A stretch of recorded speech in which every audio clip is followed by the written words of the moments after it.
Lucknow has been your karma bhumi for quite a while now, and you held many important responsibilities in the government of Uttar Pradesh here. Some prominent ones are you were for a long time served as the head of the agriculture department here and did a lot of work there.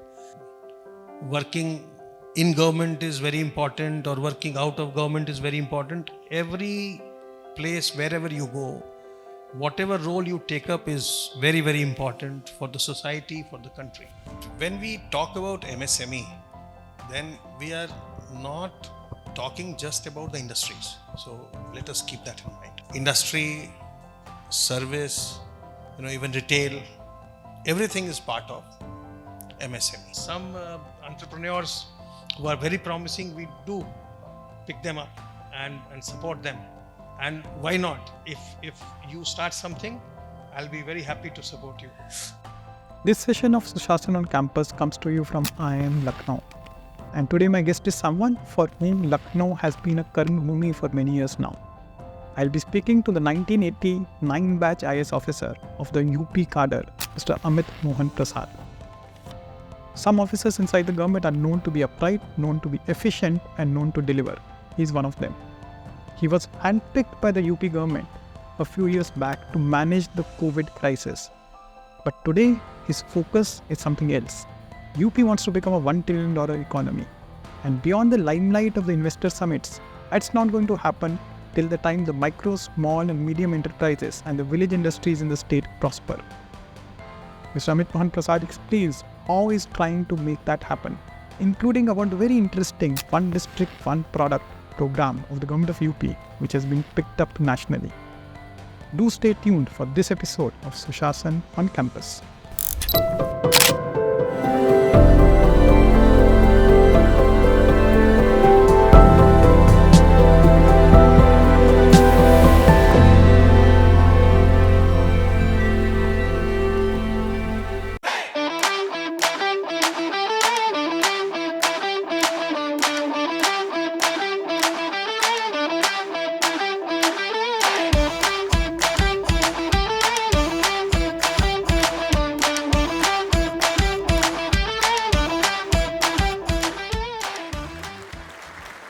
Lucknow has been your karma bhumi for quite a while now, and you held many important responsibilities in the government of Uttar Pradesh here.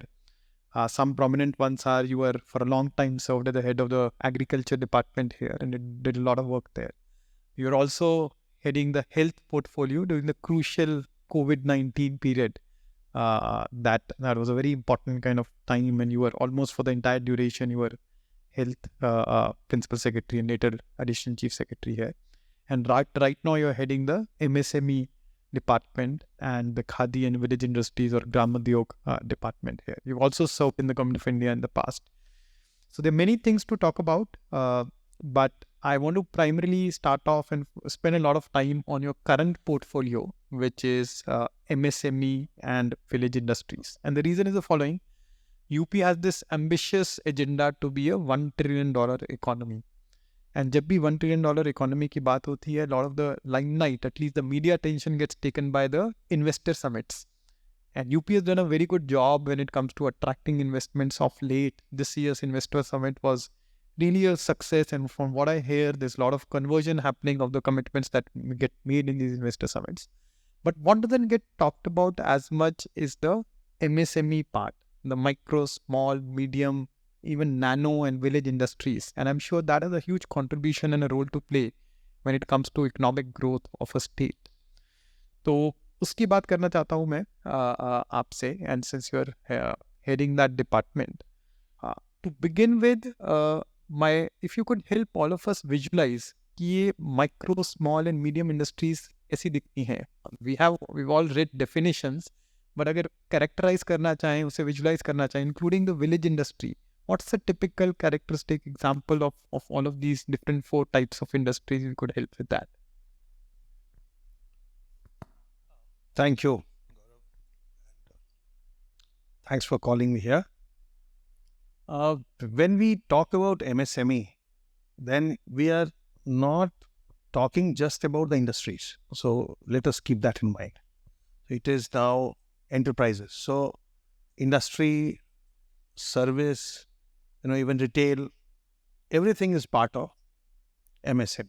And the definition has been enlarged in the year 2020. So any enterprise which has an annual turnover of up to 250 crores comes under MSME. So you can understand that if you look at it, then in your enterprises, 98% would be MSME.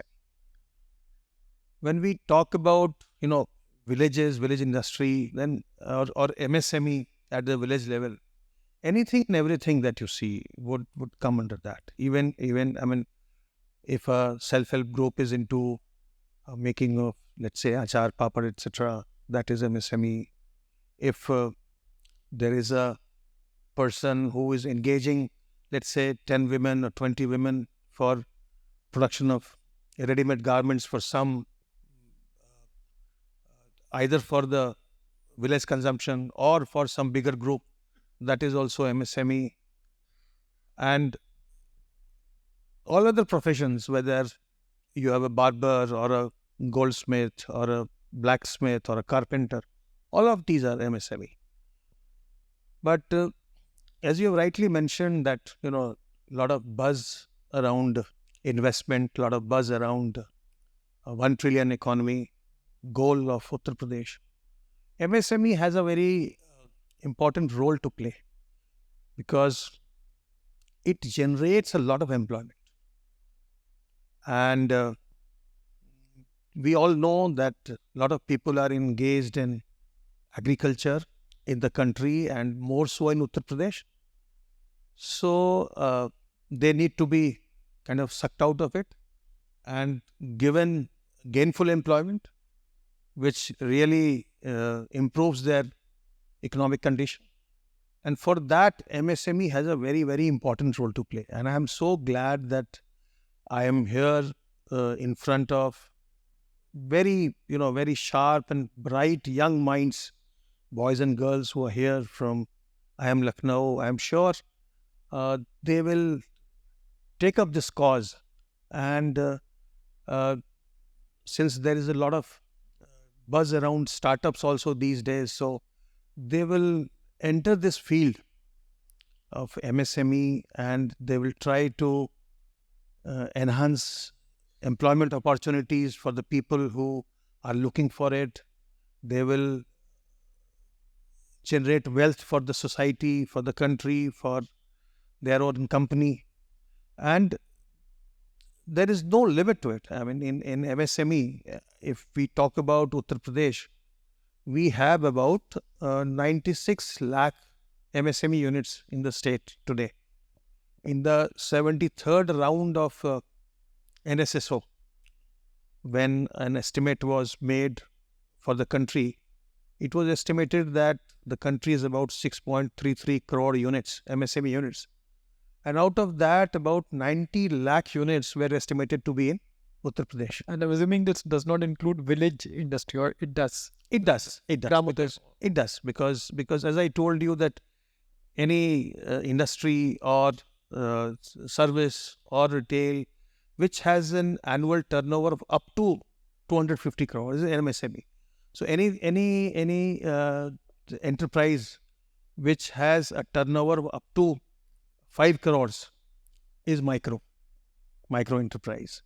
Any enterprise which has a investment of 10 crores or an annual turnover of up to 50 crores is small enterprise.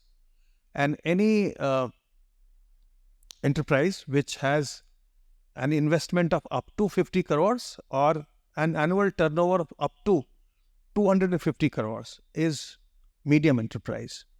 So if you look at the entire scenario, you will find that about 97-98% is MSME. And within MSME, if you look at it, then you will find that 98% or more than 98% is micro. So micro, with the expanded definition where the investment is up to 1 crore and the annual turnover is up to 5 crore, it is an area which can generate lot of employment, and since the investment is also up to 1 crore, so I would encourage the young boys and girls, young minds of this country to come. We all start small and then we go on to become big. Yeah. Samagra, you also can understand this. So we all start, I mean, unless you have studied in class 3, how do you come to your IIMs? Think big, start small. Yes, now that's the this thing. So you're saying 97% of all industry is MSME, 97% of all MSME is micro. I'm also assuming a lot of it is in the informal economy. Is that also the and that's also all included in this number? But a large, what percentage of MSME or especially the micro bit would it be fair to say almost all of it is informal economy? Not all of it, but very large portion, because you see, there is a system of Udyam registration for MSME, for MSMEs, for agriculturalists, for everyone. Access to formal credit is a big challenge, and that is something, even for if we talk about agriculture, a farmer having a Kisan credit card and getting loan at a concessional rate from the government, and some other farmer who does not have a Kisan credit card or who has defaulted and cannot access that formal credit. So the rate of interest differs very, very widely in two cases. The farmer who has access to formal credit will get it at 4%, reduced rate 4%. Someone who does not have access to it will get it at, let's say, 30%, 36%. Same thing is for MSME. So if you don't have a Udyam registration, the banks will generally not entertain you. And then if the banks entertain you, then you get your finances from the banks. Then you can also benefit from different schemes of government where there is either capital subsidy or interest subvention. You will not get all that. So then you look for informal credit, which is very, very costly. So there's incentives to kind of formalize essentially. Yes. Saying and you see a trend changing that even smaller enterprises. Yes. So what we did, we understood last year when I joined, then Government of India was also talking about the Udyam registration. And though we have about an estimated 96 lakh MSMEs, the Udyam registration was only about 9 lakhs. Okay. So we said, okay, so we will try increasing it. I'm happy to share that today, in the evening when I was coming to your podcast, then I found out that now we have more than 19 lakh. So we have added, more than 100%, so more than 10 lakhs in the last 1 year. And this financial year, what we did, a new thing to attract more people to get registered and get in the formal channel of economy. So we have introduced a personal accidental insurance scheme for the MSMEs, for the micro, not for the MSMEs, but just for the micro enterprises. So it's an annual personal accidental insurance for rupees 5 lakhs. So government pays the entire amount for it. So that is incentives again basically. But still you're saying it's moved from 10% to 20%, still a distance to travel in terms of formalization, but the journey has begun and there's kind of fast movement in that direction. So the other thing is that, there is something called Udyam, where I told you the number about 19 lakhs plus. There's something called Udyam Assist, which is actually for the informal micro industries. Because for getting a Udyam registration, you require Aadhaar number, which is there with almost everyone now. You also require a Aadhaar linked mobile phone number, which is also there. The penetration of mobile phone is very, very high these days. But you also require a PAN card, which a lot of people don't have. Suppose there is a barber who is working in the village. He does not feel the need to get a PAN card. So on the one hand, we are inspiring people to get a PAN card made and get onto the Udyam platform. But Government of India has come up with another platform which is not accessible to everyone. It is accessible only through the banks. SIDBI is the custodian of Udyam Assist. So all the the micro entrepreneurs who come under PM Swanidhi, all these ready पटरी वालाज, तो उन सब का जो है ना registration उद्यम assist में सिडबी ने किया, तो 10 लाख लोग उत्तर प्रदेश के वहां भी रजिस्टर्ड. तो 96 लाख में से we have about 1/3 covered. Almost 30 lakhs has been covered, and we are trying कि हम कैसे उद्यम असिस्ट में भी और लोगों को लाएं. सो it's a long journey, but we are So this explains the lay of the land well. अब आप ये बताइए कि what's the one North Star metric that you are chasing? In the sense, अगर यूपी को $1 trillion इकोनॉमी बनना है, is it उसके अंदर इतना contribution should and can come from MSME? Is there some one kind of overarching goal that the government is working towards? That's one. And second is, given whatever that goal is, what are the main elements of the strategy when it comes to MSME? So एक बार this overall macro conceptual समझाइए. हाँ, देखिए, जैसे मैंने कहा कि MSME would include manufacturing and services and retail etcetera etcetera. तो अगर आप सारा ही देखेंगे तो कंट्री के जीडीपी का 30% के करीब MSME कंट्रीब्यूट करता है. यहाँ थोड़ा ज़्यादा ही करता है यूपी में. बट अगर हम इंडस्ट्री की बात करें for the time being, for small industry, micro industry, medium industry, so the one challenge which is there is formal access to formal credit. The other challenge is of availability of industrial plots, land, industrial land. So that is another challenge. And to my mind, the bigger challenge is, marketing of your product, access to markets. So ये तीन जो challenge है, बाकी तो तमाम challenge हैं. Credit market, land credit market, बाकी तो आप तमाम गिना सकते हैं. टेक्नोलॉजी और कनेक्टिविटी, ये वो सब कुछ गिना सकते हैं. लेकिन मेरे विचार से ये तीन चीज़ें इन लोगों को सामने एक अड़चन के रूप में आती हैं.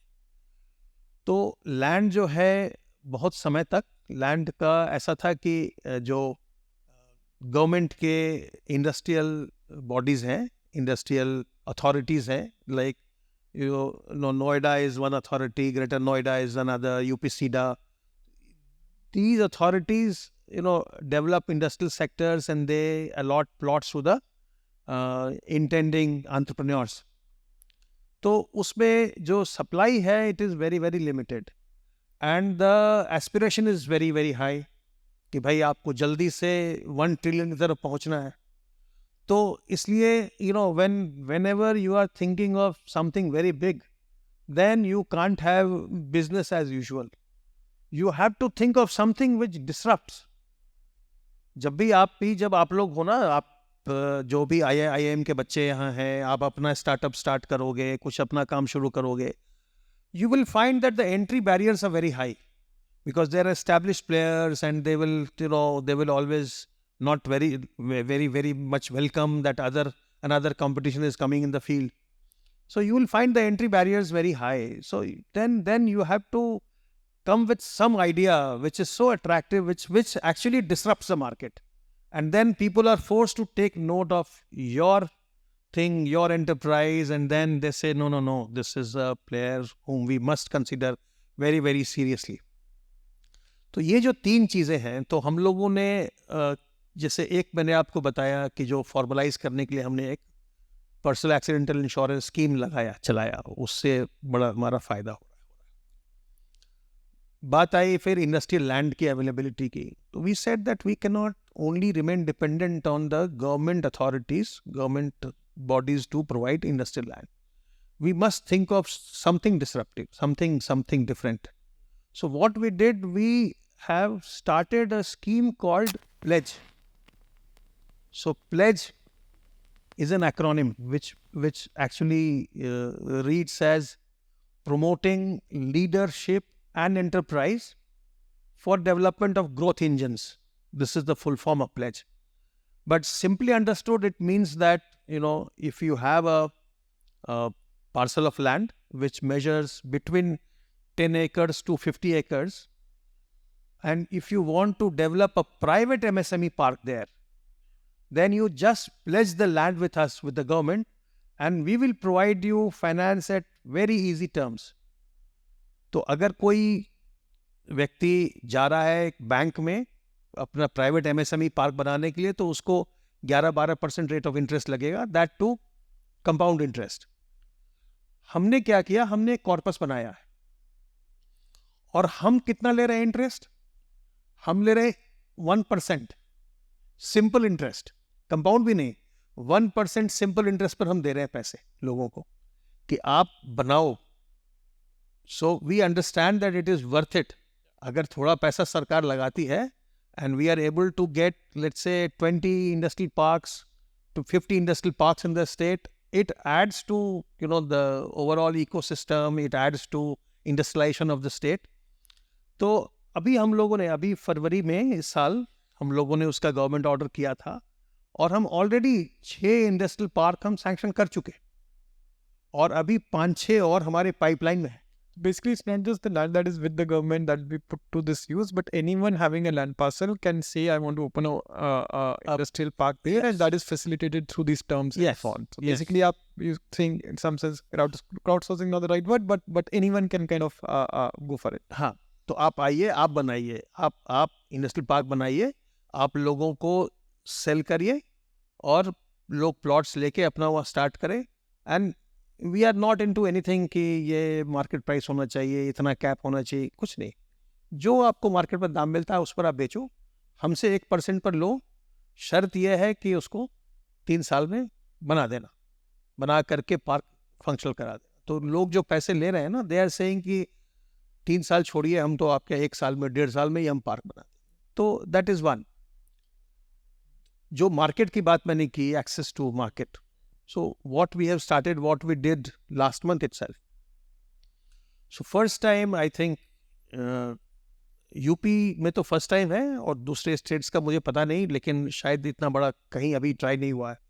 सो we organised our own Uttar Pradesh international trade show, where more than 2,000 exhibitors participated, all from Uttar Pradesh. All manufacturers of some product or services from Uttar Pradesh, and the entire spectrum. You had, large multinational corporations, you had large Indian corporate houses, and you had the starters, the startups. Also, we specially encouraged women entrepreneur to participate there. और जिस rate पर हम वो space दे रहे थे ना, उसके हमने 15% पर 20% पर हमने विमेन एंटरप्रेन्योर को दिया. जो नए एंटरप्रेन्योर हैं उनको हमने दिया. नोएडा में ग्रेटर like जैसे जो प्रगति मैदान में ट्रेड फेयर होता है, which has been there for kind of decades, a version of that, big version of that for UP. हाँ, essentially big version of that for UP. तो it was so successful. We got about if I just talk of visitors, total number of visitors in 4.5 days, we had more than 3 lakh visitors there. और 70,000 तो हमारे business के registration हुए, जो buyers के registration थे वो 70,000 हुए. More than 500 buyers from more than 60 countries came to that international trade show through FIO. तो वो जो मार्केट का एक्सेस था वो लोगों को इतना एक्साइट किया है. और जो नए लड़के लड़कियां थे जिन्होंने अभी अभी अपना काम शुरू किया ना, उनको हमने जैसे जो रेट पर बड़े कॉर्पोरेशंस को मिल रहा था उससे हमने 85% रिडक्शन करके दिया. तो they were so happy, and their product, they got international order also. तो अब हम उसको एनुअल फीचर बनाएंगे. That will be an annual feature, and we will start more such trade shows across the state, because UP is a very big state, so we will have more trade shows.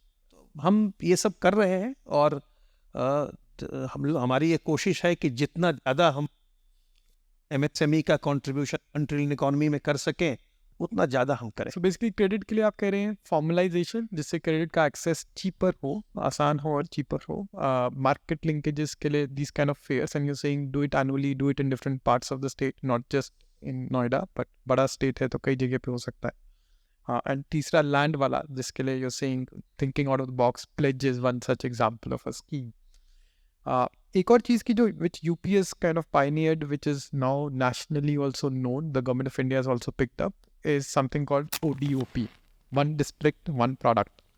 So UP across the state has a lot of specialization. कहीं पे जो है बनारसी साड़ियाँ बन रही हैं, कहीं पे कारपेट बन रहे हैं, कहीं पे हील का काम है, कहीं पे ब्रास का काम है. तो हर डिस्ट्रिक्ट की कुछ ना कुछ खासियत है. उसके चलते I think early in the tenure of the current chief minister ODOP was conceptualized. तो थोड़ा ODOP के बारे में बताइए, है क्या वो, उसका ऑब्जेक्टिव क्या है, उसके अंदर क्या क्या होता है, because something that now the government of India has picked up and it's there for the entire country. अभी उतना तेजी से नहीं हुआ है, but यूपी में it's seen some progress. देखिए, जो प्रोग्राम है ये वन डिस्ट्रिक्ट वन प्रोडक्ट, जो यूपी के चीफ मिनिस्टर हैं उनका जो फर्स्ट टेन्योर था, तो उसमें उन्होंने 2018 में स्टार्ट करवाया था. It was his brain child. तो उनसे कुछ लोग मिले, उन्होंने सजेस्ट किया, that like the idea, he picked it up and then he's asked the department to start this. आज जैसा आपने बताया, आज ये बहुत ही पॉपुलर प्रोग्राम है, पैन इंडिया चल रहा है. और ODOP के अलावा एक और प्रोग्राम जो यूपी से स्टार्ट हुआ था, विश्वकर्मा श्रम सम्मान योजना 2019 में, वो भी आप जानते हैं कि आज पैन इंडिया हो गया. प्रधानमंत्री जी ने 17 सितंबर को PM विश्वकर्मा लॉन्च किया, वो भी आप जानते हैं. Coming back to ODOP, so as is obvious from the name that we have picked up one product from every district. So we have about 62 unique products, but ये possible है कि कुछ जिलों में एक ही प्रोडक्ट जो है वो 2 जिलों का ODOP में 75 districts, 62 products. 62 products. तो जैसे गुड़ है, तो गुड़ अयोध्या और मुजफ्फरनगर दोनों का ही ODOP में गुड़ आता है. ऐसे ही जरी जरदोजी है, वो कई जिलों में है. इसमें यूपी में तो आप जानते हैं कि हुनर बहुत ज़्यादा है. यूपी में आप देखेंगे तो Firozabad, everybody knows about glass work, glassware, Firozabad. If you talk about, if we take the name of Moradabad, we know all, metalware, metalworks, brassware. Then if you go to Meerut, sports goods. If you go to Varanasi sari. If you go to Azamgarh, black pottery. If you go to Gorakhpur, terracotta. If you go to Banda, Shajar stone. If you go to Jhansi, soft toys. If you come to Lucknow, chicken curry. If you go to Unnao, Zari Zardozi. If you go to Kanpur and Agra, then leather work. तो वो पूरे UP में कुछ न कुछ होता आया है, परंपरागत रूप से होता आया है. और बहुत सारी जो परंपरागत चीज़ें थी ना, वो लुप्त हो रही थी. जैसे आजमगढ़ की जो पॉटरी है, ब्लैक पॉटरी, वो बहुत ही यूनिक है. उसका जो ब्लैक कलर होता है ना, वो it is not because they paint it, but because of a technique, जिससे वो जो फायरिंग करते हैं ना, जो फायर किया जाता है और उसको पकाया जाता है, उसी के स्मोक से वो पूरा वो कलर उसका आता है ब्लैक. तो ये वहाँ सदियों से मतलब हो रहा है, कई जनरेशन से हो रहा है. But they were not finding, वो 2-4-5 चीज़ें केवल बनाते थे और उसके लिए मार्केट बहुत लिमिटेड हो गया था. तो they were not finding it remunerative. तो जो हमारी जो कला है, हस्तकला है, शिल्प कला है, सब लुप्त हो जाती. ODOP gave it a new lease of life. तो ODOP में क्या है, इसके 3 कंपोनेंट्स हैं. एक तो पहला कंपोनेंट है training and provision of free tool kits. So we ask people who want to get into that area, जो भी ODOP वहाँ का है जिसमें काम करना चाहते हैं, जो लोग पहले से भी कुछ काम कर रहे हैं, तो उनको ट्रेनिंग दिलवाई जाती है. और ट्रेनिंग दिलवा करके जो उसके लिए टूल किट्स चाहिए, वो टूल किट उनको सरकार फ्री अवेलेबल कराती है. This is one. The second part is कि भाई टूल किट वगैरह दे दिया, वो अपना काम करना चाहता है तो क्या करे, तो उसमें फाइनेंसिंग की व्यवस्था है। तो वो फाइनेंसिंग भी हम गवर्नमेंट से करवाते हैं बैंक्स के through, and we provide a subsidy of 25%। तो अगर कोई 40 लाख रुपए ले रहा है, काम शुरू कर रहा है, तो उसको 8-10 लाख रुपए तक की सब्सिडी मिल जाती है। कुछ मार्जिन मनी वो अपने घर से लाता है और बाकी बैंक से मिलता है। तो फाइनेंसिंग में उसकी हम हेल्प करते हैं, उनको हम मार्जिन मनी के लिए सब्सिडी देते हैं। और जो तीसरा कंपोनेंट है वो है कि उसमें हम उनको मार्केटिंग के लिए हम उनको असिस्ट करते हैं। Suppose someone who is let's say into pottery in Azamgarh or terracotta in Gorakhpur wants to attend the India International Trade Fair in Delhi, which you know happens in the month of November. He wants to go there, he or she, and show, display his or her artifacts or whatever products they have. So we provide them financial assistance to attend those fairs. Across the country कहीं भी आपको जाना है तो हम आपको उसके लिए उनको असिस्ट करते हैं, उनको हम 75% तक सब्सिडी देते हैं। इसके अलावा we also finance the common facility centres. अगर मान लीजिए जैसे अगर आप सीतापुर जाएंगे ना, तो सीतापुर में दरियाँ बनती है बहुत ही खूबसूरत, और वो एक्सपोर्ट भी होती है। तो वहाँ के जो बुनकर हैं जो दरी बनाते हैं, तो कालीन बनती है भदोही में और मिर्ज़ापुर में, वुलन जो कालीन वगैरह बनती है, कारपेट्स, तो आप जानते हैं उसका बहुत बड़ा एक्सपोर्ट है, बहुत बड़ा एक्सपोर्ट मार्केट है। इनफैक्ट जो कंट्री से 17,000 करोड़ का करीब एक्सपोर्ट होता है, उसमें से 60 to 65% comes from Bhadohi Mirzapur, 10,000 crore. But I was talking about Sitapur, जहाँ दरी बनती है इसके आपके कॉटन की, ठीक है ना। तो उन लोगों ने जो बुनकर हैं, एक आध दो वहाँ पर एक्सपोर्ट हाउसेस हैं जिनके पास बहुत अच्छी मशीन्स हैं, एडवांस मशीन्स हैं, उन्होंने अपना बना रखा है कर। बट ये जो छोटे छोटे बुनकर हैं वो उतनी बड़ी मशीनें खरीद नहीं सकते थे। तो इसमें हम CFC बनाने के लिए हम फाइनेंशियल असिस्टेंस देते हैं अप टू 90%, उसका एक स्केल है।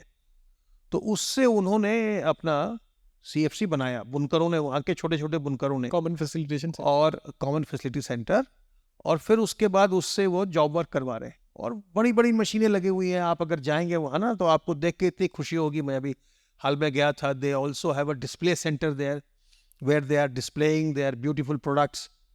तो एक तो उनको मार्केटिंग असिस्टेंस, दूसरा कॉमन फैसिलिटी के लिए, तीसरे फिर क्या हुआ कि इसी प्रोडक्ट, इसी प्रोग्राम के थ्रू, स्कीम के थ्रू हम उनके डिज़ाइन को भी इम्प्रूव करवा रहे हैं। तमाम जगह से हेल्प लेकर के, नेशनल इंस्टीट्यूट डिज़ाइन से और बाकी जो हमारा अपना यूपी का एक डिज़ाइन इंस्टीट्यूट है, और लोगों से हेल्प लेकर के, तो डिज़ाइन में इम्प्रूवमेंट। अब देखिए आप, एक बहुत खूबसूरत चीज़ है, गुलाबी मीनाकारी कहते हैं उसको, बनारस में गुलाबी मीनाकारी होती है। अब बहुत कम फैमिलीज बची थी जो गुलाबी मीनाकारी करती है।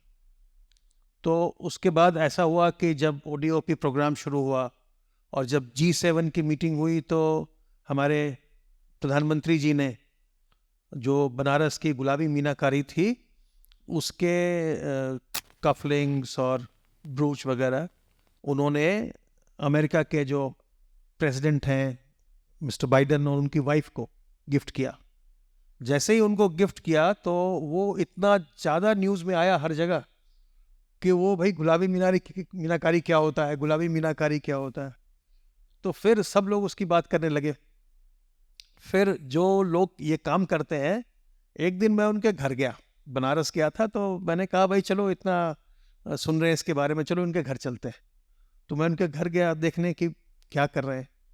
तो उन्होंने जब घर के अंदर ले गए तो उन्होंने सब दरवाज़ा बंद कर दिया। तो मैंने कहा भाई दरवाज़ा क्यों बंद कर दिया तुमने, ऐसी क्या बात है। तो फिर वो ढेर सारा ना ज्वेलरी लेके आया मेरे सामने। वो जो कलाकार था, जो आर्टिजन है, उन्होंने हमको दिखलाया, वो ढेर सारा सोना लेके आए, कहे जानते हैं ये सारा हमको तनिष्क ने दिया है। और तनिष्क जो है अपना नया रेंज, मीनाकारी का रेंज लॉन्च कर रहा है, पिछले साल की बात है, दिवाली में। तो उसके ऑर्डर्स मुझे मिल गए। अब आप सोचो, जो केवल कुछ मूर्तियाँ इस तरह की चीज़ें बना रहा था, जो कुछ मोर बना रहा था सिल्वर पर ना, मीनाकारी जो होती है, मीना एक तरह का स्टोन है, और वो सिल्वर पर क्या करते हैं कि सिल्वर पर वो काफ़ी डिज़ाइंस बनाते हैं, स्केच बना करके, और फिर उसको बहुत, उस मीना को ना बहुत ही हाई टेम्परेचर पर फर्नेस में उसको वो मेल्ट करते हैं, मेल्ट करके वो जो ग्रूव्स बने हुए होते हैं उसमें वो सब भरते हैं। उसके बाद फिर मीनाकारी जो है ये जयपुर में भी होती है, मीनाकारी जयपुर की भी बहुत फेमस है, बट गुलाबी मीनाकारी जो बनारस की है, जिसका जीआई भी है, तो उसमें क्या है कि वो उसके बाद ना उस पर पिंक कलर से उस पर कुछ डिजाइन्स बनाते हैं, कुछ उस पर पेंट करते हैं उस चीज़ के ऊपर, तो गुलाबी मीनाकारी। तो इतना ज़्यादा अट्रैक्ट हुए लोग कि अब देखिए वो तनिष्क जो है अपना ज्वेलरी उससे बनवा रहा है, तो उसके तो दिन ही बदल गए ना। तो ऐसे होता है। अब जब जो भी यहाँ पर जो भी बड़े गेस्ट आते हैं ना, कोई इंपॉर्टेंट वीआईपीज आते हैं, तो मुख्यमंत्री जी उनको ओडीओपी का ही सब कुछ देते हैं, सारा उपहार देते हैं। चाहे कोई भी आ जाए, कोई एम्बेसडर मिलने आए, कोई मिलने आए, दूसरे स्टेट के सीएम मिलने आए, सबको ओडीओपी। तो इतना ज़्यादा ओडीओपी का प्रचार है। आपने 3 चीज़ों की मुख्यतः बात करी। एक, one you talked about skilling and giving them kits, secondly you talked about finance, and third is marketing. Marketing के कई सारे तरीके हैं करने के। उसमें one thing that has come up nationally which aims to democratize e-commerce in the country is ONDC, Open Network for Digital Commerce. So ONDC से जोड़ने की भी कुछ मुहिम I think is underway for ODP. Yes, we are on it. We are on it. We have, as you know, ONDC is an application which connects the sellers and buyers. So we have a e-commerce platform of our own, portal, which is known as ODOP Mart. So currently we are revamping it, and we have already, the older version was already connected to ONDC, and after the portal is revamped, we will certainly plug into the ONDC application, and it will certainly give better access to our artisans to access the market. So certainly it's a good initiative and we will take full advantage of it.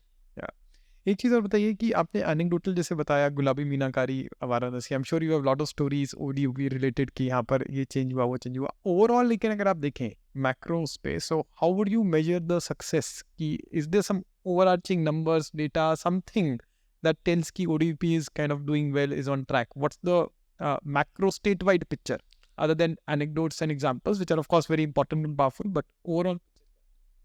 नहीं, overall picture भी बहुत अच्छी है। अब देखिए, अगर आपको एक मैं प्रॉक्सी इंडिकेटर से समझाऊं, तो यूपी का जो एक्सपोर्ट है वो 2017-18 में 88,000 करोड़ था, 88,000 crore. So when you say UP export, UP is UP to the world or UP to UP to the world?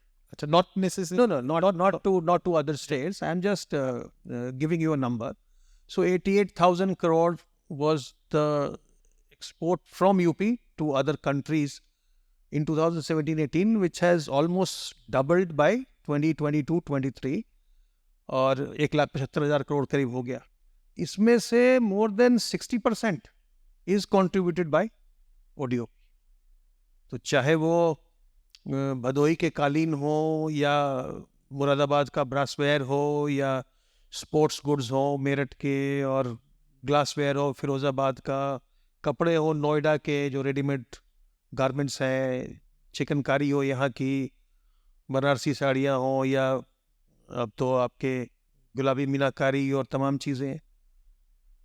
वैसे ही बड़ी इंटरेस्टिंग है शदर स्टोन की कहानी, बहुत कम लोग जानते हैं, मैं भी नहीं जानता था। Before coming to this department, I never knew about Shadar Stone, और उसको कम लोग जानते हैं, इसीलिए अभी उसका प्राइस भी अभी कम मिलता है। अदरवाइज ये शजर स्टोन जो है ना, ये जो बांदा में ये ओडीओपी है। केन नदी में जो पत्थर हैं, जो हजारों लाखों साल पुराने पत्थर हैं, वो पत्थर को जब आप निकाल के ना उसके जब लेयर्स को चीजल करते हो, तो एक लेयर निकल के आती है अंदर से जिस पर बिल्कुल नेचुरल पेंटिंग बनी होती है, बिल्कुल नेचर ने बनाया है, वो अंदर है। और कितनी कमाल की बात है कि ऊपर नहीं है, वो उस स्टोन में जो नदी में है उसमें अंदर है। जब आप लेयर से वो चीजल करते जाते हैं तो एक लेयर निकल के आएगा जिस पर कि वो बना हुआ है, कोई इस तरह का लगे जैसे पेंटिंग किया हो। अब उसके जो है उसकी ज्वेलरी बन रही है, उसके कफलिंग्स बन रहे हैं, तमाम चीज़ें बन रही हैं। तो इस तरह की कई चीज़ें हैं जो कि अपने आप में बड़ी इंटरेस्टिंग है, बड़ी फैसिनेटिंग। ये दुनिया ही बड़ी फैसिनेटिंग है इस चीज़ों की, आर्टिजन्स की, और जो लोग वीवर्स हैं, इनकी तो दुनिया ही इतनी मज़ेदार है, इतनी आकर्षक है। उनको कम मिलता है, दूसरों को ज़्यादा मिलता है उसी चीज़ का।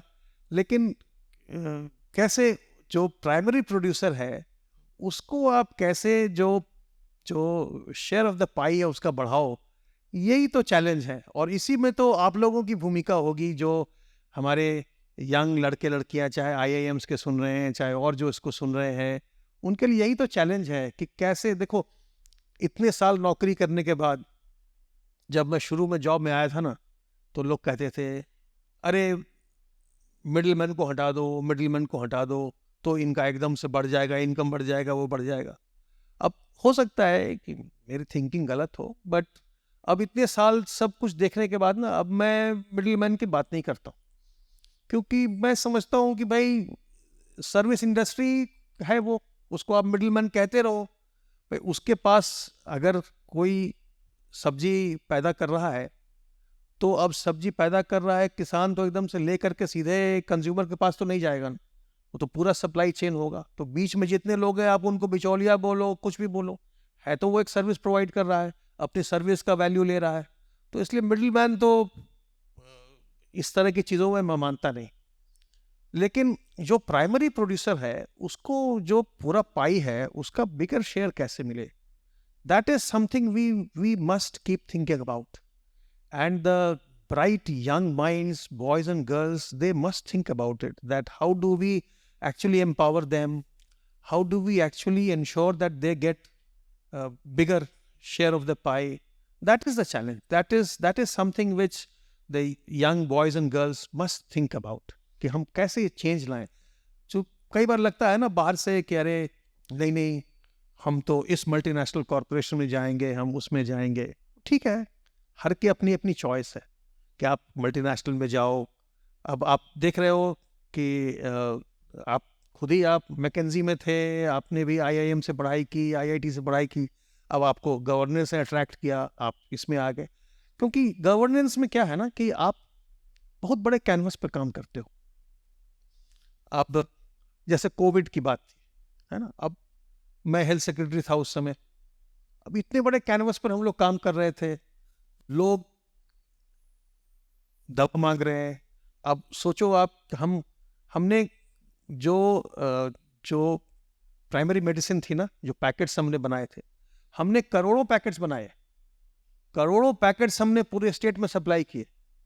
जिसके यहाँ भी हो रहा था, टीम्स जा रही थी, उनके प्रिवेंटिव क्या होगा। अब आजकल अब लिटरेचर में आ रहा है, उस समय बहुत लोग इसको अपोज कर रहे थे। हमने बहुत आइवरमेक्टिन खिलाया, ठीक है, यूपी ने बहुत आइवरमेक्टिन खिलाया। और अब आप जब पेपर्स पढ़ेंगे ना, तो उसमें हर जगह आ रहा है कि नहीं नहीं आइवरमेक्टिन का फ़ायदा हुआ। उस समय तमाम लोग कहते थे कि नहीं, अच्छा नहीं है, ये नहीं वो नहीं। बट हमने सबको, फैमिली वालों को भी प्रिवेंटिव भी खिलाया, क्यूरेटिव में भी खिलाया, और तमाम दवाइयाँ।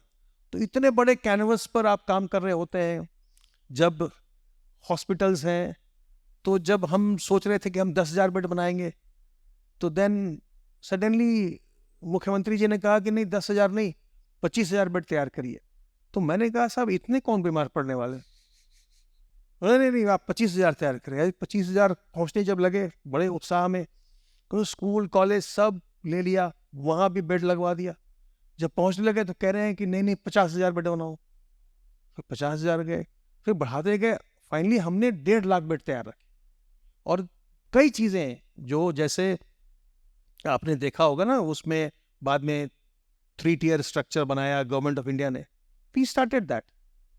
आप अगर यहाँ के, जैसे उन्होंने covid centre, covid health centre वगैरह कहा ना, आप किसी डॉक्टर से पूछो यहाँ यूपी में, no one will tell you covid health centre, covid hospital, no one will tell you.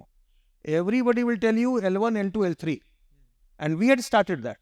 L1, L2, L3, which was picked up by everyone and they gave it a different name.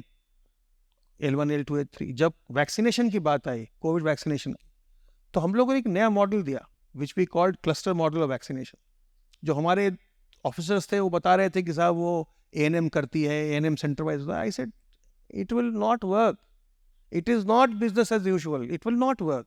We have to think of something disruptive. उनका क्या करेंगे? फिर हमने कहा चलो हम लोग एक नया मॉडल बनाते हैं. हमने नया मॉडल बनाया, कोविड ये क्लस्टर मॉडल. उसमें हम क्या करते थे कि क्लस्टर बनाते थे विलेज का, 5-6 गांव का क्लस्टर बनाया और उसमें पहले से ही हल्ला मचा दिया. सब हल्ला मचा रहे हैं, डुग्गी पीट रही है, सब कुछ हो रहा है कि जी आपके यहाँ ये जो है ना 4 दिन के बाद टीम आने वाली है वैक्सीनेशन की और वैक्सीन ले लेना. और 10 टीमें भेज दी हमने, वो 5 गाँव में सब टीम लगी हुई है और खूब वैक्सीनेशन हो रहा है, सारे स्टेट में हो रहा है.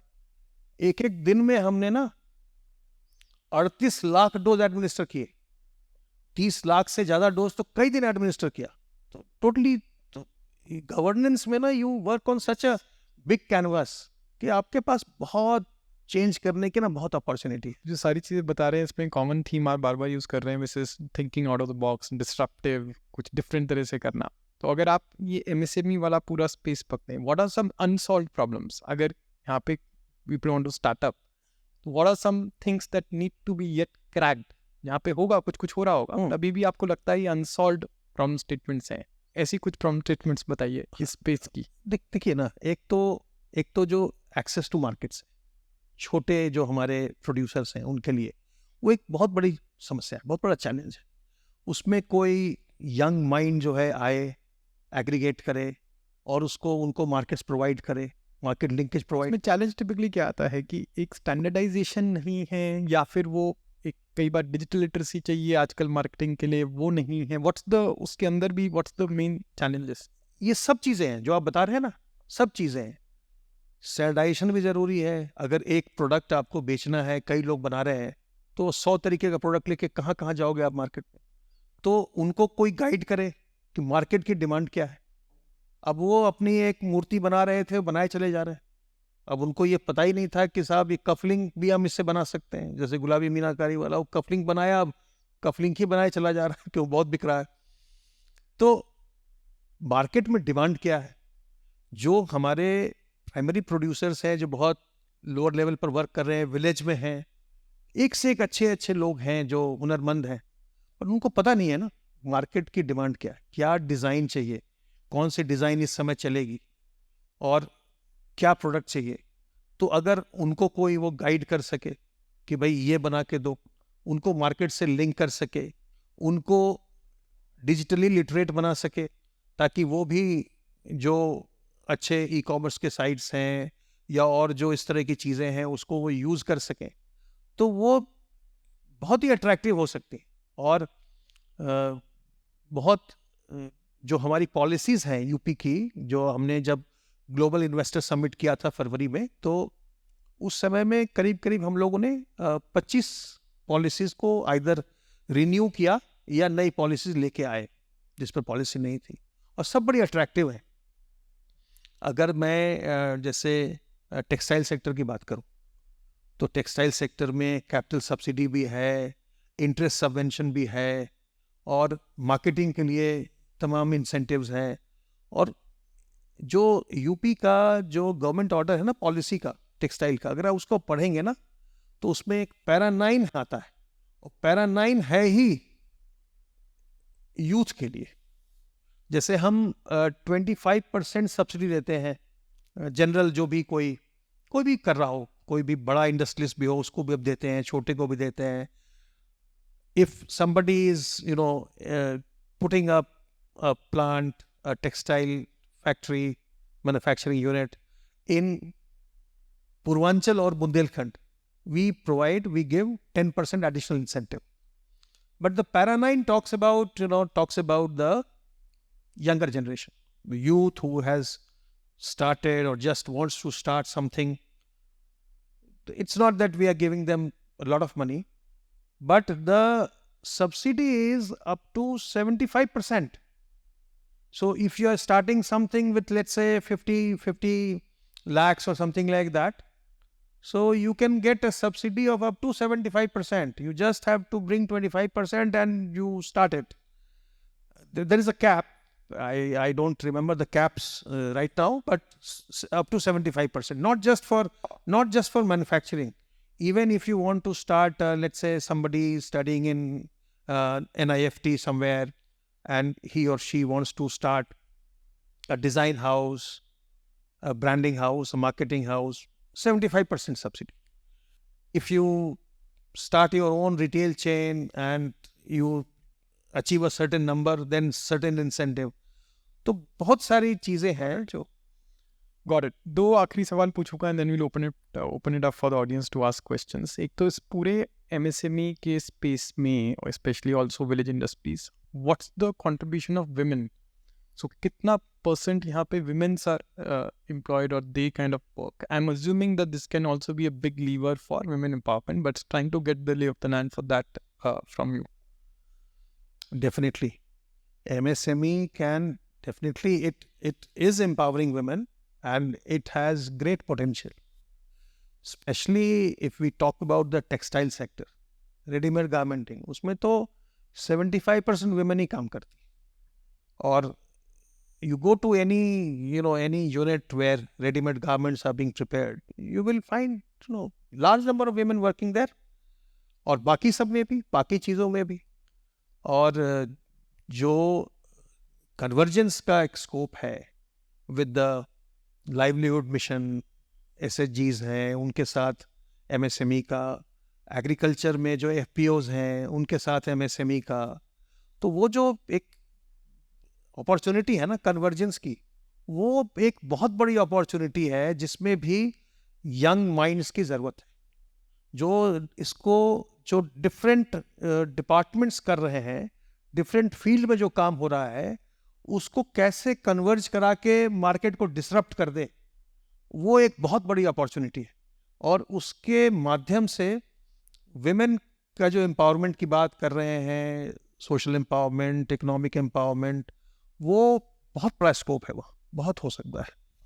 और दूसरा सवाल ये है कि आप एग्रीकल्चर में रहे हैं काफ़ी समय तक, पिछले सरकार के टाइम भी, इस करंट गवर्नमेंट के टाइम भी. एग्रीकल्चर जब हम again coming back to $1 trillion economy, एक कन्वेंशनल विजडम ये है कि एग्रीकल्चर से everyone has to move towards manufacturing services, secondary tertiary sectors and so on. Agriculture में प्रोडक्टिविटी लो है, तो चाहे लोग बहुत सारे एम्प्लॉयड हो, but contribution to GDP is likely to be not very high. What's your thought? How significant is agricultural to the $1 trillion economy agenda of the government? And to the extent that it is, what is it that can be done in agriculture in the UP context such that it maximizes the contribution there? True. So UP is a predominantly agricultural economy, and still the contribution to the state's GDP is about 25-26% from the primary sector, agriculture, dairy, fisheries, etc., etc. And I would say that if we introduce technology and the new seed varieties, etc., so we have still not reached the potential of productivity that this state has. The kind of fertile land that UP has, the productivity can be further increased and increased very much. That is one. The other thing is that I was talking about convergence, and since a lot of food grains, lot of fruits, etc., vegetables are being manufactured here, and we all know in agriculture that there's a lot of post-harvest waste, and there is a lot of scope there for processing, and which is where agriculture and MSME come together. And particularly in the villages, a lot of employment can be generated, a lot of value can be added, and a lot of women empowerment can take place. A lot of women empowerment through agriculture. And not just that, I have always been thinking about the linkage between agriculture and health, food as a medicine. So we always talk about nutrition, malnutrition. So the linkage between agriculture, nutrition and health is very, very strong. And we need to work more and more on that. And I would certainly like the young minds, young boys and girls to think about this and to work in this area of agriculture, nutrition and health, connecting the dots. And India can be a healthy nation, a wealthy nation through good agriculture, advanced agriculture, technology-friendly agriculture, and optimum and appropriate use of it. Like millets, we have International Year of Millets, and we all know about the health value of millets. We all know, and there are many other foods. I was talking to some scientists from IRI, International Rice Research Institute, which is a Manila-based organization and which has a branch here in Varanasi also. They have only one research station outside of Philippines, which is in Uttar Pradesh, which is in Varanasi. And they were telling me they had a conference, very popular conference called Rice Congress. So they had Rice Congress recently in Manila, and scientists who returned from there, so they informed me that they have introduced the ultra low GI rice variety there. So rice is supposed to be a culprit for people,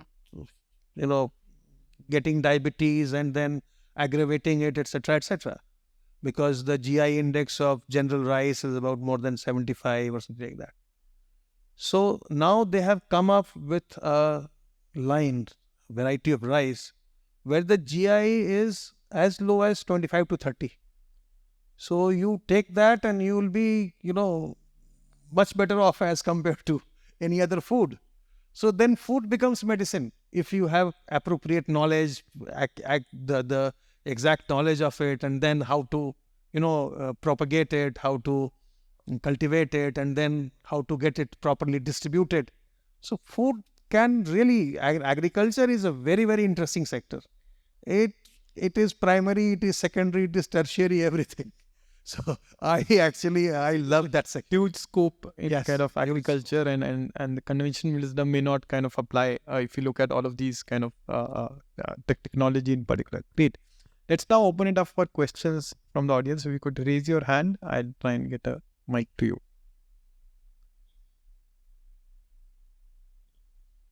Yeah, the second row. So I had 2 to 3 questions, but first I will start with the discussion, whatever we had. So we just started the Sorry, so just if you can stick to the question and directly kind of pose the question, that'll be helpful. Yeah, question is like you just started the discussion with think small and aiming for the big. So as you were discussing about the subsidies in MSME, is it a one-time availment or it will be proceed further? Like for the first time, the small enterprise which is establishing now, they receive some subsidy. In future, they had an expansion plan. What are your thoughts? Like, is there any mechanism that second availment of the subsidy will be given to them? There is a scheme called Prime Minister's Employment Generation Program. So in that, you can start an enterprise up to rupees 1 crore. The subsidy is 25%, but that is capped up to 50 lakhs. So you can get 12.5 lakh as subsidy in the first instance when you start your when you start your enterprise. But since we are also talking about women empowerment, let me also tell you that women get 10% more. So in the rural area, a normal person, a male would get 25% subsidy. A women entrepreneur will get 35% subsidy. In the urban area, the male entrepreneur will get 15% subsidy. The women entrepreneur gets 25% subsidy in that scheme. You can take a loan up to, you can set up a project where the investment is 1 crore, but the subsidy is given only for up to an investment of 50 lakhs. So if a girl is setting up some unit, MSME unit in the rural area, so she can avail of 35% of 50 lakh, which is 17.5 lakh could be the subsidy, and you can get 25%, so 12.5. But once you have done this, then in this scheme there is a provision for a second tranche also, and there also you get some subsidy. If you want to expand your business, you get a second tranche also where you can again get some subsidy. But generally, most of the schemes don't give you subsidy 2 times, but the first time itself is very, very attractive. Like when we talk about policies, जैसे MSME policy है UP की, और जैसे मैंने आपको बताया ना कि 50 करोड़ तक का जो इन्वेस्टमेंट है वो MSME में आता है, तो आप जो इन्वेस्ट करोगे ना, तो डिफरेंट चीज़ों से मिला करके, जैसे कैपिटल सब्सिडी मिली आपको, फिर जो कोई इंटरेस्ट सब्सिडी मिली, कुछ आपको और मिला, जैसे आपने इफ्लुएंट ट्रीटमेंट प्लांट बनाया, उसके लिए सब्सिडी मिला, उसमें मिला, तो 100% तक जो है ना, आप जो इन्वेस्टमेंट कर रहे हो उसका आपको थियोरेटिकली मिल सकता है. तो 25% तो आपको कैपिटल सब्सिडी मिल जाती है. टेक्सटाइल्स में भी वही चीज़ है, जैसे आप प्लांट एंड मशीनरी आपने लगाया, आप कुछ बड़ा कर रहे हो, तो आप मान लीजिए आपने 50 लाख रुपए की मशीनरी लगाई, तो अगर आप पूर्वांचल में या बुंदेलखंड जाते हो तो 35% आपको उस पर सब्सिडी मिल सकती है, 17.5 लाख मिल सकती है. तो सब जो स्कीम्स हैं ना उसमें काफ़ी अट्रैक्टिव है. और once you are on your own, फिर आप अपना खुद करो ना, फिर दूसरों को भी मौका दो जो अगले साल पास आउट करेंगे, फिर उसके अगले साल पास आउट करेंगे, उन लोगों को मिले, तो वो ये जो है ना कंटिन्यूएशन में चलता रहे. But the policies of Uttar Pradesh, I can tell you, are very, very attractive. You can get a lot of incentives, and if you have your heart in the right place, you can not just do well for yourself, you can generate employment for others, but you can generally, make a change in the society. और जब जो समग्र बात कर रहे थे governance की ना, तो गवर्नेंस में क्या है, आप लोग सब बहुत ब्राइट स्टूडेंट्स आप लोग हैं, तो आप तो जानते हैं ना कि अगर डेल्टा जो होता है बहुत छोटा भी हो और डिस्टेंस बहुत दूर है तो चेंज बड़ा भारी दिखाई पड़ेगा. अगर बहुत बड़ा एंगल भी हो, छोटा सा इतना सा है, तो क्या करेगा, कितना हो जाएगा. 60% का एंगल भी लोगे तो क्या होगा. और अगर वही डिस्टेंस अगर 5 किलोमीटर तक है और 2 डिग्री लोगे तो कितना बड़ा चेंज दिखाई पड़ेगा. तो वही है governance. the small delta makes such a huge difference on the lives of people. It makes them, their lives better, it makes them happier, and you get so much satisfaction. जब आपने कभी उसको सोचा ही नहीं कि मैंने कुछ किया, आपसे लोग मिलेंगे बाद में तो कहेंगे आपने जो है, आप एग्रीकल्चर में थे, मैंने कहा हाँ था. अच्छा आपने DBT शुरू किया था ना, डायरेक्ट बेनिफिट ट्रांसफर जो है एग्रीकल्चर में, it started from Uttar Pradesh. I started that in 2015 when no other state had started. All other states have followed Uttar Pradesh. तो लोग मिलते हैं तो कहते हैं अच्छा आपने डायरेक्ट बेनिफिट ट्रांसफर स्टार्ट किया था एग्रीकल्चर में, उसका हमको बड़ा फायदा हो रहा है. तो you get lot of satisfaction out of it. You can not gate as much money as you can make in McKinsey or other Deloitte or Google or Microsoft. But then at the end of the day, when you hang your boots, you will have a lot of satisfaction that, look, I did so much for the society gave so much, and I was able to give it back. Yeah. Next question, please. You can raise your hand. Okay. What is it? So thank you very much for your insights today. I wanted to ask that you've worked across a lot of departments in your stint with the government. So as you mentioned, you worked with the agriculture department, also contributed through the turbulent COVID times that we faced and now associated with MSMEs. personally in this illustrious career, what do you think was the most fulfilling and the most challenging project that you worked on? And if you could share the outcomes of the same. It has to be COVID, because it's a, it's a lifetime thing. Such pandemic was seen only 100 years ago, the Spanish flu. So it has to be COVID management, and I was lucky that I was, put into this slot. First case of COVID came, I think, in January 2020 in India, and February 2020, I was shifted from agriculture and posted in health department. So the then, Secretary Government of India in the health department, so she rang me up and said, "Are, you have landed in health. It is such a critical time. How will you handle this? It is so difficult, and there should not have been any change, this, that." So I told her, "Madam, I'll try my best." I also then told her that I have worked in health for 5 years in Government of India also. So, when there were 3 waves, and second was, as you all know, was very, very difficult when it was directly hitting your, lower respiratory system, and people were gasping for breath, and oxygen was required, hospital beds were required, and people calling you up from everywhere. And then you had to stay ahead of the curve. You had to always think that what is going to happen next, and you had to plan for that. So planning for beds, planning for equipments, planning for medicine, and it was a huge challenge at that time.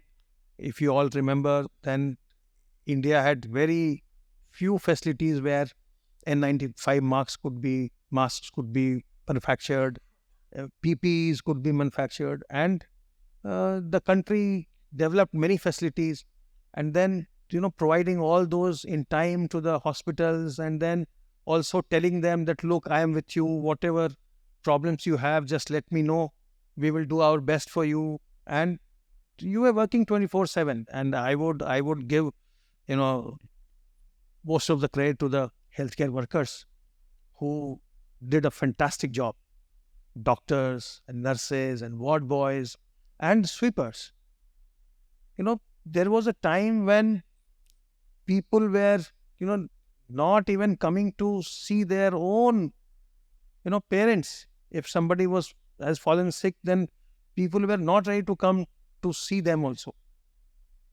Such loneliness in the hospital. And I was also infected, so I also was admitted for some time. So the healthcare worker, you will not even see his or her face.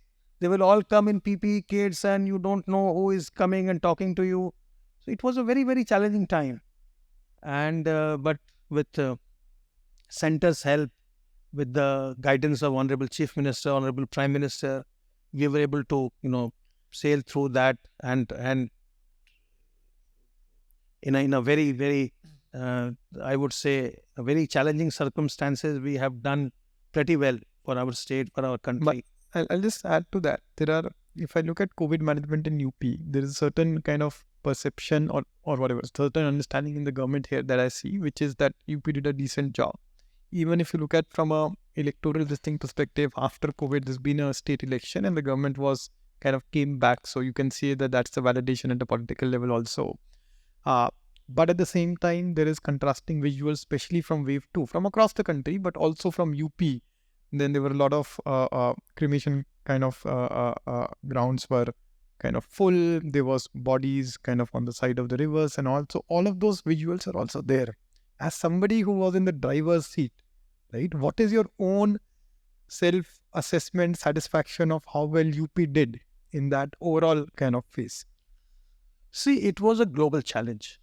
So I would be dishonest if I say that there was no challenge and we were absolutely doing fantastic. But the kind of scale that we have, population of UP almost 240 million, and the kind of challenges with the health system, we have done pretty well. So in phase 2, you did see some visuals, but look at it this way, that in UP, if the disease would have spread to the rural areas, it would have been absolutely impossible to control, and then the entire state and the country would have suffered. But the healthcare staff of UP did wonderful work. And the other staff also who were into procurement and medicines, and I told you that we were providing, when we understood in the second wave that it is very, very difficult to wait for test results to come. So we started giving them medicines just on a diagnosis of clinical systems, that okay, somebody has fallen ill, start medicine immediately. And that worked wonders. And I would say that the approach of UP, it was not just the health department. It was a whole of government and whole of society approach. All other departments were working. If it is, let's talk about urban development or rural development, they were sanitizing the houses, streets, etc. Police was helping us in quarantining people so that the infected persons don't come out of the house. Other departments, the district administration was providing essential supplies, food, etc. And at the quarantine center, feeding so many people, providing ration, and lot of work was going on simultaneously. And the society was also helping so much. They were helping each other. They were also helping in putting people in quarantine. Schools, panchayat ghars, all were turned. So it was whole of government and whole of society approach, and I think UP did very well. Although our style in UP is that we do not shout from the rooftops, we remain understated, but we were providing data each and every day. What is happening, how many people are getting infected, how many people are getting discharged from the hospital, how many deaths have taken place. And believe you me, if you look at the data of that time, you will find later that, I don't want to name anyone here, any state, but many states which were saying that we have done fantastic. So they did a lot of revisions later on. Lot of deaths which were not reported, getting reported. But we were reporting it every day. Every day we reported, and I was mandated by Honorable Chief Minister to brief the media every day. And I did that for almost 500 days. Every day briefing of media, how many infected, how many discharged, how many now fully well, how many deaths took place, and the cumulative figure, daily figure, cumulative figure, everything was in public domain. So I think UP has done very well, very good for itself. And because UP represents almost 20% or 17-18% of the population. So if UP did well, that is why I think India did well. Entire country also came out with flying colors. So Great. that is Great. No, that's good to hear from you, somebody who was at the helm of affairs. We can take the next question. not heard from any woman. And I was told that this is a session on women empowerment. Yeah, they're raising their hands here. After this, we'll take one from there. Let him ask, and then we'll take the question. Hello, sir. See, my question is regarding something like, how we support the businesses. Now, we have many policies and, to support the business, like, incentives or, incentives to support the businesses, but can we completely handhold some businesses? Let's say there are some potential business on honey or dragon fruits or jackfruits, which can be increased in quality and, taken to an export level businesses. just like any other sugar or anything. Can the government handhold these kind of businesses and increase its potential to an extent, then later give it to some private entity or something like that, instead of just giving some incentives or support system, completely hand-holding those businesses to take it to a mature level? Yeah. Uh, No, so see, we do hand-holding, yes, but in a limited sense, that we provide you an ecosystem where you can start your uh, venture. We provide you access to credit. We provide you access to market through, I told you, like UP International Trade Show, etc., or other participation in other trade show. But it would be difficult for the government to handhold each and every individual who is trying to set up some business. That is ultimately best done by the individuals. And in this, I think your alumni organization should come forward, and they who are successful in their own areas, they should come forward and help the young entrepreneurs in by way of handholding. We will provide the ecosystem, we will facilitate it, we will provide you opportunity for marketing, for designing, for other things. When we talk about ODOP, we have just signed, an MOU with Indian Institute of Packaging, and they have started their small short courses. We are also in the process of getting a building for them so that they can start their long duration courses also here. So a branch is being set up in Lucknow. So people who are into some production, they can get advantage of nice packaging so that you can market it better. You can get support from design institutes. So we provide the ecosystem. The government should be playing the role of a facilitator, but we also have limited resources. So hand-holding each and every individual would be a difficult job. That is best done by others. Yeah, let's that question from the woman there.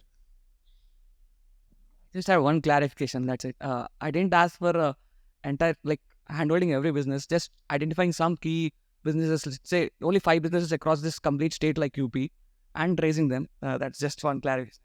No, so we do pick up some when we notice that there is special potential in some entrepreneur. I can tell you one example. There is a boy from Sitapur. So he has changed the entire rural ecosystem there.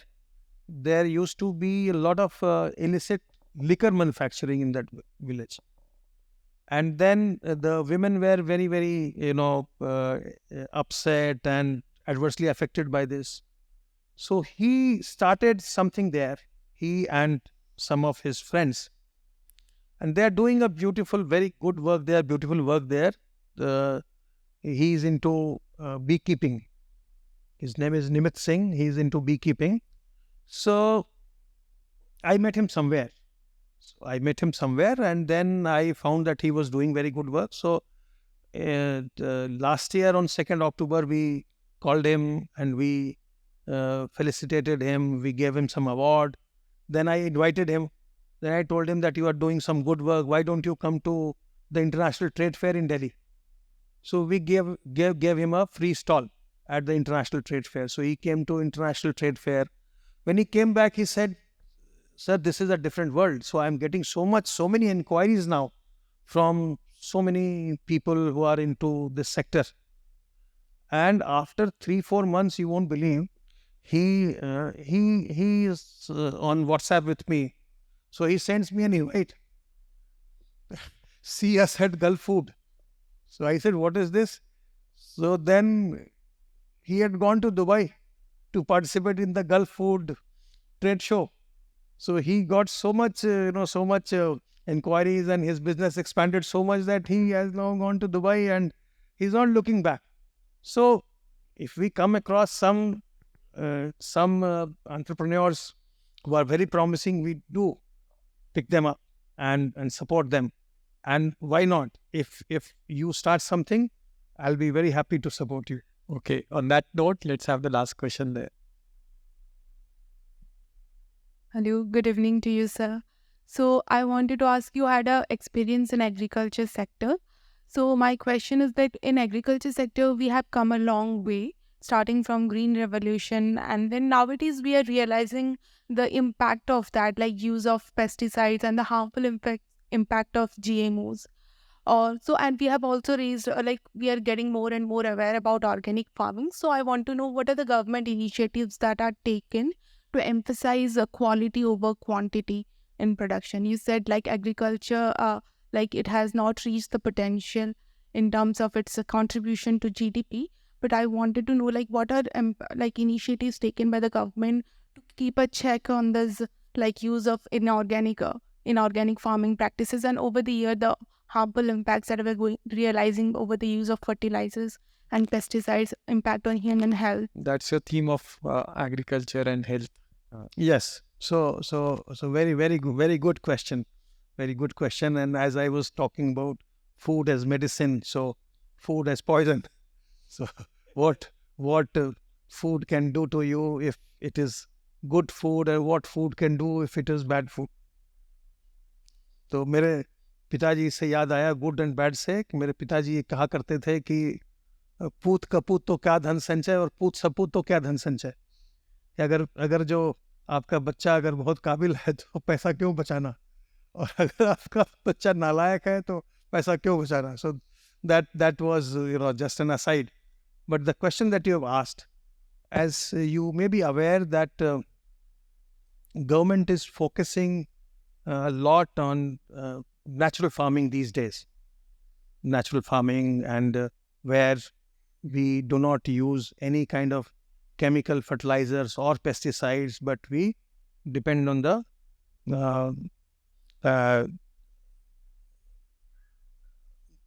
जो चीज़ें प्रकृति में है उनसे, गाय के गोबर से, उसमें गुड़ मिलाते हैं गोबर में और मिट्टी मिला करके बरगद के पेड़ के नीचे की, एंड एक गाय के गोबर से भी बहुत बड़े एरिया में खेती की जा सकती है. Plus I am sure you if you are interested in agriculture you would have heard about vermicompost. तो जो वर्मी कंपोस्ट है वो यूज़ कर रहे हैं, IPM यूज़ कर रहे हैं, इंटीग्रेटेड पेस्टिसाइड मैनेजमेंट जो होता है उसको यूज़ कर रहे हैं, और बहुत सारी चीज़ें ऐसी हैं जिसमें कि आप actually you can just do away with the chemical fertilizers and pesticides.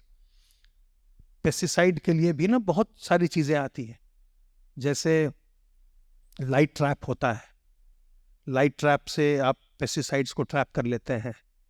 Glue trap होता है, उस स्टिकी वो लगाते हैं, शीट्स लगा देते हैं, उसमें आकर के कीड़े चिपक जाते हैं. तो वो बहुत सारी ऐसी चीज़ें हैं, प्रैक्टिसेस हैं जो लोग कर रहे हैं, जिससे आप अपने केमिकल पेस्टिसाइड और फर्टिलाइज़र के यूज़ को या तो आप बिल्कुल ही ख़त्म कर सकते हैं, जो आप नेचुरल फार्मिंग में या जो ज़ीरो बजट फार्मिंग होती है उसमें करते हैं, या आप इस तरह के साइंटिफिक मेथड को यूज़ करके आप उनके जो यूज़ है उसको आप बहुत रिड्यूस कर सकते हैं, टेक्नोलॉजी का भी यूज़ करके और बाकी चीज़ों को यूज़ करके. तो फूड जो है ना उसके लिए आप लोगों को पता होगा there is something called MRL. MRL stands for maximum residue limit.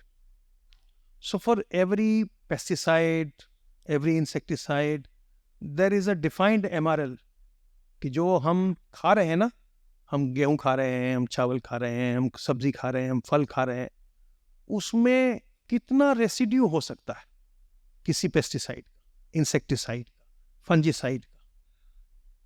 वो जो है ना वो डिफाइन करता है कि वो आपके ह्यूमन हेल्थ के लिए वो ठीक है कि नहीं है. सो अगर उस लिमिट के नीचे है रेसिड्यू तो it is fit for consumption, आपको कोई नुकसान नहीं होगा. लेकिन अगर बहुत ज़्यादा पेस्टिसाइड यूज़ कर रहे हैं और जो मैक्सिमम रेसिड्यू लिमिट है उससे बहुत ज़्यादा है, तो उसके बहुत नुकसान भी होते हैं. ह्यूमन बॉडी पर बहुत नुकसान हो सकता है. Nervous system can get hit. Many pesticides can be carcinogenic. तो हम लोग जानते हैं कि बहुत ज़्यादा पेस्टिसाइड जहाँ यूज़ होता है वहाँ पर कैंसर की समस्या भी आती है, और तरह की बीमारियों की समस्या आती है। तो ये जो है ना, ये जो एक मुहिम अभी चल रही है देश में कि हम प्राकृतिक खेती को, ज़ीरो बजट खेती को हम प्रोत्साहित करें, जिसमें कि there is no use of chemical fertilizer or pesticide. So that is one. The other thing, which I have always thought, and where you all can also, I am aware that IIM Lucknow has a course on agriculture also. So some of you who are doing courses in agriculture, you can also think about it कि कैसे हम एक ये मुहिम चलाएं. How do we have a movement whereby we educate the farmers also that they should use pesticides in a very fertilizer and pesticide only in appropriate measure, limited measure, so that the MRLs are not breached. और उसके लिए जो consumer movement है वो भी होना हो. देखिए जैसे बासमती राइस, तो कई कंट्रीज में, यूरोप में और कई जगह कुछ पेस्टिसाइड्स का उन्होंने ना बिल्कुल ही ज़ीरो कर रखा है या एकदम बहुत कम कर रखा है. उसके कारण से एक्सपोर्ट्स हिट होते हैं, क्योंकि वो अगर वो भी उसका ट्रेस मिल गया तो वो नहीं लेंगे. तो उसके लिए फिर जो लोग एक्सपोर्टर्स हैं, now they educate the farmers कि भाई तुम ये मत यूज़ करो, उसके बदले ये यूज़ करो, इतना ही क्वांटिटी यूज़ करो. तो वो जो एडुकेशन है ना फार्मर्स का, जो एग्रीकल्चर एक्सटेंशन जिसको हम कहते हैं, वो भी बहुत ज़रूरी है. फार्मर्स को बताना बहुत ज़रूरी है कि भाई जो लिमिटेड क्वांटिटी में भी आप यूज़ करेंगे तो उतना ही फ़ायदा हो. ये कई बार लगता है ना कि बहुत यूरिया डाल दिया तो बड़ा फ़ायदा हो रहा है. ऐसा है नहीं. आप जानते हो, जो लोग एग्रीकल्चर जानते हैं, तो वो अधिकांश तो यूरिया जो है वो वैसे ही चला जाता है, फसल को जाता ही नहीं है, मिट्टी में चला गया, सारा बर्बाद हो गया, इवेपोरेट हो गया, जो भी हो गया. तो ये जो चीज़ है ना, ये समझाना करना ये बहुत ज़रूरी है, और इसमें आप लोग बहुत बड़ा काम कर सकते हैं. As a closing question, one of the objectives of doing Sushasan is to really inspire the young talent out there. One is to sensitize them towards what's happening in the governance space, what's happening in the social impact space, but also with the larger objective of inspiring them to really contribute in some shape and form to nation building. Could be by starting enterprises, could actually be directly kind of working on some of the issues. So what would be, you've been constantly talking about, you've been really imploring the youth to start something, do something, think out of the box, be disruptive. What's your parting message to everyone here, and also to the larger audience that be listening to this on? So I would say that, whatever you are doing is important. Don't think that working in government is very important or working out of government is very important. Every place, wherever you go, whatever role you take up is very, very important for the society, for the country. And you should think how to, improve whatever I am doing. How can I improve this? When I talk about, disruptive, I do not always mean that you have to do, something new. It is not that. You can disrupt even if you are doing the routine things. You don't have to do different things all the time, but you can certainly do things differently. What people have been doing and how you can do it differently, so that there is optimum utilization of resources, there is maximum benefit for the people. And you always should think that, we all who are in such situations, such positions, where we have a very assured career, we are very lucky people. So we always should think that what can we do to improve the lives of those who are not so lucky? What can I do for them? In whatever way you can do something for them to make the lives of people happier, to make their lives more fulfilling, to give them some ray of hope. So that is very important. So always think that, you were very fortunate, you got good education, you have an opportunity to do something. So I have got so much from the society, from the country. What can I give back to my society, to my country? That is something that I want to leave you with. You always should think about that. And then if you have firm resolve, you can always make a difference wherever you are, in some multinational corporation, in some NGO, in government, wherever you are. You can certainly make a difference to the society, and that is what you should always strive towards. Thank you. Thank you, Mr. Prasad. Really appreciate your understated manner in which you communicate your thoughts. Pleasure talking to you, and thanks for coming over to Sushasana on campus. Thank you very much. Thank you very much.